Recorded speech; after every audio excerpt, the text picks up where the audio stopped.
Pendidikan Bahasa dan Sastra Indonesia. Pada kesempatan kali ini, saya akan mempraktikkan keterampilan membuka dan menutup pelajaran dengan materi mengidentifikasi unsur-unsur teks berita pada kelas 7 SMP.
Berdoa sudah, sekarang Ibu akan terlebih dahulu ya.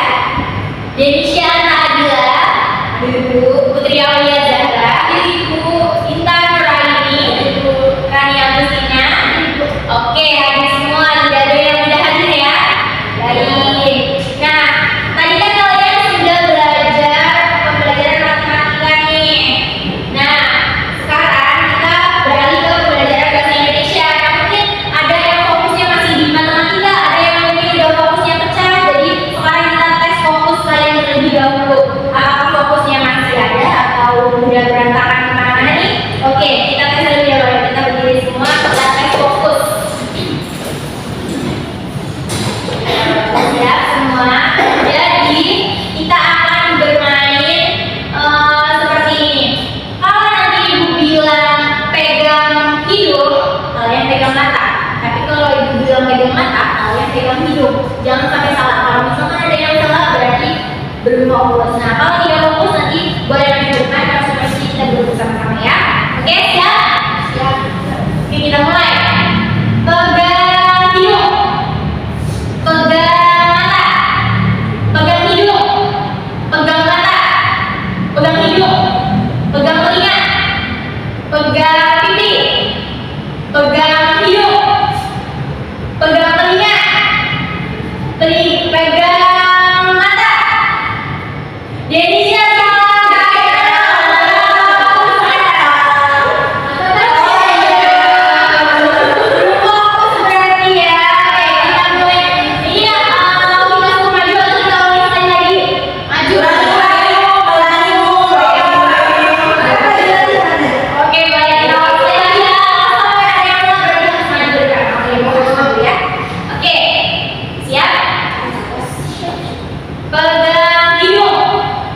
pegang mata, pegang hidung, pegang mata, pegang mata, pegang mata, pegang pipi, pegang hidung. Oke.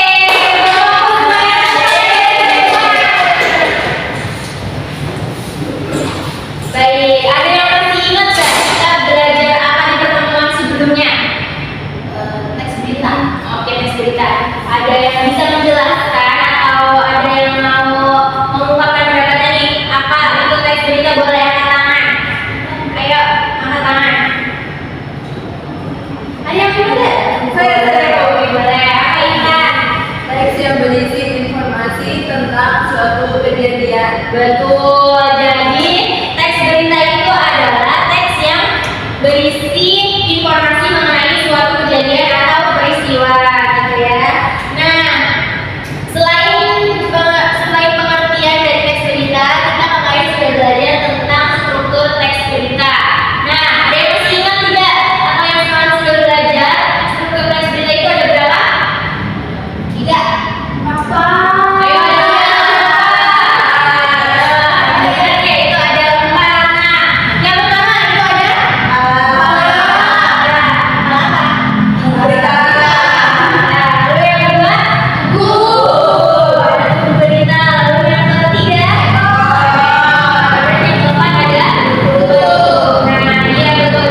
menutup.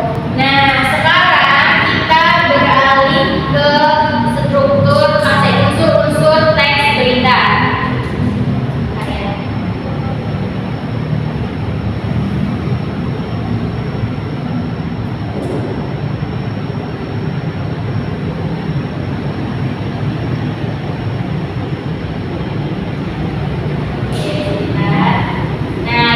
Unsur-unsur teks berita. Yang pertama, apa sih pengertian dari unsur teks berita? Jadi, unsur-unsur teks berita ini adalah hal-hal yang harus ada di dalam teks berita.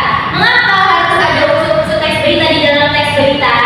Untuk memperjelas berita atau peristiwa yang kita berikan kepada masyarakat. Jadi, peristiwa yang kita jelaskan atau ada berita yang terjadi lalu kita berikan kepada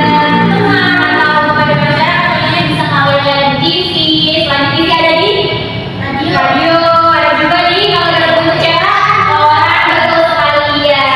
Nah itu kalau unsur-unsurnya lengkap, pasti informasinya juga yang diterima bisa lengkap, bisa jelas, benar sekali. Nah di sini unsur teks berita itu ada 5W1H. Yang pertama itu ada apa Putri? Siapa yang terlibat di dalam peristiwa tersebut. Lalu yang kedua ada buat apa? Ya betul, apa yang sedang terjadi di dalam peristiwa tersebut. Lalu selanjutnya ada kita ya betul, di mana kejadian peristiwa tersebut. Lalu selanjutnya nih ada apa? Ya kapan terjadinya peristiwa tersebut. Nah selanjutnya itu ada mengapa dan bagaimana. Mengapa kejadian atau peristiwa tersebut bisa terjadi. Misalnya nih ada peristiwa kebakaran. Nah, mengapa peristiwa tersebut bisa terjadi? Mengapa kebakaran tersebut bisa terjadi? Mungkin saja bisa terjadi karena korsleting listrik atau mungkin karena musibah yang lain seperti itu ya. Nah, lalu yang terakhir itu ada bagaimana peristiwa tersebut terjadi, mulai dari awal hingga akhir. Misalnya kebakaran, misalnya ada korsleting listrik, awalnya bagaimana itu dijelaskan. Misalnya awalnya nih ada kebakaran di suatu rumah. Nah, terjadi ketika anaknya ini nyolokin casan HP bukan jadi cabut sehingga meledak dan menimbulkan kebakaran rumah tersebut. Nah, ini termasuk unsur teks berita bagaimana. Nah, seperti itu ya. Nah, ada yang ingin ditanyakan tentang unsur-unsur teks berita ini? Cukup berarti sudah paham ya. Kalau sudah paham kita tes terlebih dahulu. Ayo, boleh diminta nih dibacakan yuk teksnya. Banjir di Rangkas Bitung. Banjir melanda pemukiman warga dan sejumlah bangunan sekolah di Lebak, Banten Selasa sore. Para siswa harus menambahkan alas kaki untuk berangkat ke sekolah. Cukup. Denisha silakan dilanjutkan. Guyuran hujan deras selama 3 hari membuat aktivitas warga dan para siswa terganggu. Salah satunya di Sekolah Menengah Negeri 1 Rangkas Bitung, Lebak, Banten. Banjir setinggi 30 hingga 50 cm membuat siswa harus berjalan menerjang genangan menuju sekolah tanpa alas kaki. Meski demikian, para siswa tetap semangat belajar. Oke. Nah, ini teksnya judulnya tentang banjir di Rangkas Bitung. Nah, mari kita bersama-sama analisis unsur 5W1H di dalam teks tersebut. Nah, Putri, di mana kira-kira terjadinya peristiwa banjir tersebut? Di Rangkas Bitung, Lebak, Banten. Oke. Denisha, kapan terjadinya peristiwa tersebut? Selasa sore, Bu. Ya, betul. Selasa sore. Lalu Rani, boleh dijelaskan bagaimana terjadinya peristiwa banjir di Rangkas Bitung tersebut? Guyuran hujan deras selama 3 hari. Salah kurang tepat ya. Itu masuk ke mengapa banjir di Rangkas Bitung itu bisa terjadi seperti itu. Coba Ibu minta Putri. Bagaimana terjadinya banjir di Rangkas Bitung tersebut? Banjirnya itu terjadi karena guyuran hujan deras selama 3 hari sehingga adanya genangan air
Selamat siang, saya sebagai observer lisan dari calon guru Rita Herlina dengan NIM 2313041061 pada tanggal 3 Oktober 2025 pukul 12.30 topik mengidentifikasi unsur-unsur berita kelas 7 SMP. Pada komponen pembuka pelajaran, di poin pertama yaitu menarik perhatian siswa seperti gaya mengajar guru, dengan memilih posisi di depan, di tengah, di belakang, dan memilih kegiatan membaca, bercerita, demonstrasi, calon guru sudah baik dalam penerapannya. Kemudian, penggunaan media dan alat bantu mengajar seperti gambar, model, skema, slide presentasi, calon guru sudah sangat baik dalam menggunakannya. Kemudian, dalam pola interaksi yang bervariasi seperti guru ke siswa, siswa ke guru, dan siswa ke siswa, calon guru sudah baik dalam penerapannya. Pada poin kedua, yaitu menimbulkan motivasi dengan mengadakan ice breaking yang dapat menimbulkan kehangatan dan keantusiasan, menimbulkan rasa ingin tahu, mengemukakan ide yang bertentangan, dan memperhatikan minat siswa, calon guru sudah cukup baik dalam penerapannya. Lalu, pada poin memberi acuan seperti mengemukakan tujuan dan batas-batas tugas, kemudian menyarankan langkah-langkah yang akan dilakukan, mengingatkan masalah pokok yang akan dibahas, dan mengajukan pertanyaan-pertanyaan, calon guru sudah baik dalam penerapannya. Kemudian dalam membuat kaitan atau apersepsi, yaitu membuat kaitan antar aspek yang relevan, membandingkan atau mempertentangkan pengetahuan-pengetahuan baru dengan pengetahuan yang telah diketahui, dan menjelaskan konsep atau pengertian sebelum bahan diperinci, calon guru sudah baik dalam penerapannya. Kemudian dalam komponen menutup pelajaran, pada poin pertama meninjau kembali, yaitu merangkum inti pelajaran dan membuat ringkasan, calon guru sudah baik dalam penerapannya. Pada poin kedua, mengevaluasi, yaitu seperti mendemonstrasikan, mengaplikasikan ide baru pada situasi lain, mengekspresikan pendapat siswa sendiri, soal-soal tertulis dan soal-soal lisan, calon guru sudah baik dalam penerapannya. Kemudian di poin ketiga, yaitu refleksi akhir pelajaran dengan menanyakan kesimpulan pada akhir pembelajaran, calon guru sudah baik dalam penerapannya. Sekian dari saya sebagai observer lisan. Selamat siang.